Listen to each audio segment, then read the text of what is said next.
नमस्कार, आप देख रहे हैं लखनऊ सुपरफास्ट एमडी शिबू के साथ। अभी मैं बैठा हुआ हूँ समाजवादी पार्टी के राष्ट्रीय प्रवक्ता आजम खान साहब के साथ। आजम खान साहब, सबसे पहले तो मेरे चैनल में आपका बहुत बहुत स्वागत है। धन्यवाद आपका। आजम खान साहब, जिस तरीके से अभी माहौल चल रहा है और राम मंदिर में चोरी हुई है, हम तो चोरी ना कहेंगे, उसको हम डाका कहेंगे। जिस हिसाब से वहां पे डाका पड़ा है, उस पे आपका क्या प्रतिक्रिया है, क्या सोचते हैं?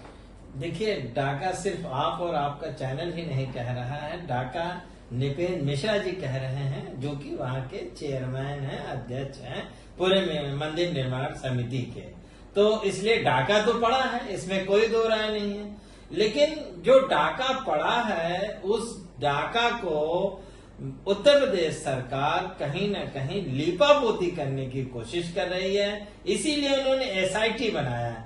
एसआईटी के जो अधिकारी हैं, वो खुद 420 जैसे मुकदमे उन पे दर्ज हैं, यानी वो खुद भी जांच के दायरे में हैं। तो वो क्या जांच करेंगे, पहली बार। दूसरी, एसआईटी का अधिकारी जो है, जो रैंक है, वो अपने एसीएस होम को लाके रिपोर्ट देता है। तो एसीएस होम के वो मातहत हैं, क्या एसीएस होम को वो ऐसी कोई रिपोर्ट दे सकते हैं जो उन्हें पसंद ना हो? एक सवाल और है, जैसे कि एक पोंगा है पंडित, उनको हम क्या, उनको शायद उनका नाम भी हम लोग ढंग से न जाने, उन्होंने कहा है अखिलेश जी से 980 बार टिन्नू से बात हुई, उस पर आपकी क्या प्रतिक्रिया है? देखिए, जिस व्यक्ति ने ये आरोप लगाया था, उसने कल सोशल मीडिया पे खुद अपना वीडियो डाला, माफी मांगी माननीय राष्ट्रीय अध्यक्ष से, और उसने कहा कि हमें बरगलाया गया था, हमने गलत इन्फॉर्मेशन दी गई थी, हमारे पास कोई साक्ष्य नहीं है।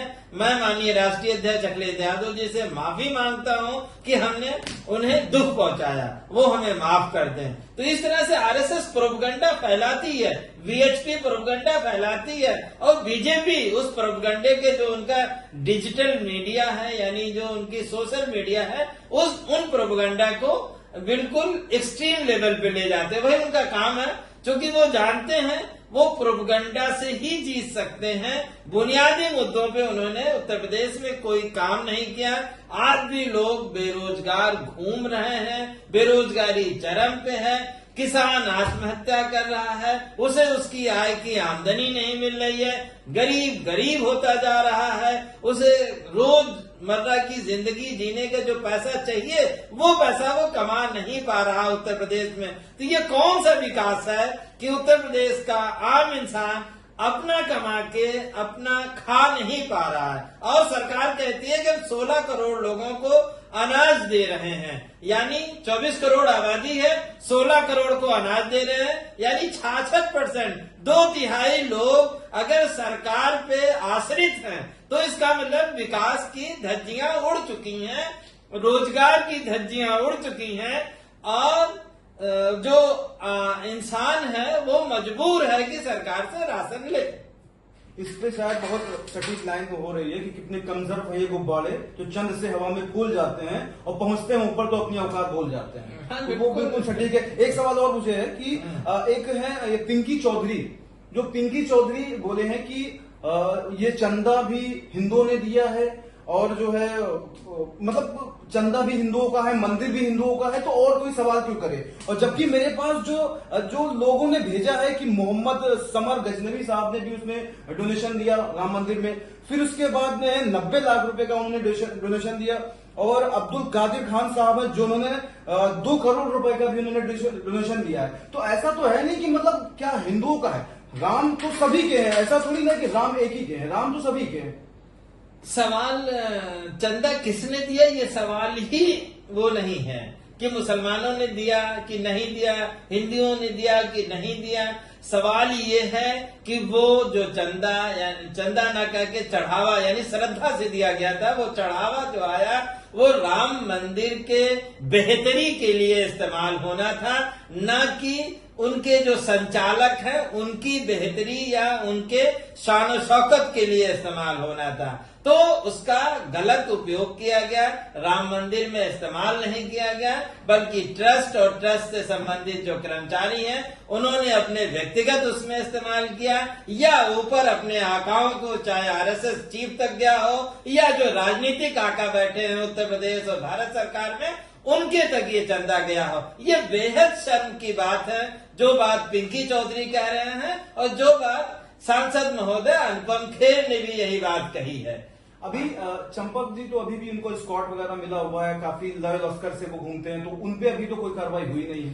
तो उत्तर प्रदेश सरकार यही तो कोशिश कर रही है, एसआईटी के माध्यम से उनको बचाने की कोशिश कर रही है, क्योंकि वो जानती है अगर चंपक जी ने जबान खोली, मुंह खोला, तो बड़े बड़े लोग उसमें आएंगे, सबका नुकसान होगा।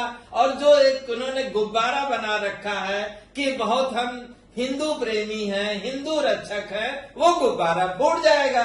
जनता ये समझ जाएगी कि ये तो राम के नहीं हुए तो देश की गरीब जनता का क्या होंगे। जो भगवान राम का नहीं हुआ वो देश की गरीब जनता का नहीं हो सकता है। जनता ये सवाल पूछ रही है, लेकिन भाजपा वाले ये सवाल का जवाब न देके कहीं संभल का मुद्दा लाएंगे, कहीं नमाज का मुद्दा लाएंगे, कहीं अवतारी का मुद्दा लाएंगे, यानी हिंदू मुस्लिम की राजनीति लाने की कोशिश कर रहे हैं। जनता के बुनियादी सवाल का जवाब नहीं दे रहे हैं कि आपके निगरानी में हर 15 दिन पे चीफ मिनिस्टर भी जा रहे थे, वीआईपी दौरे भी हो रहे थे, उसके बावजूद राम मंदिर चढ़ावा में चोरी कैसे हो गई, इस बात का जवाब जनता को चाहिए।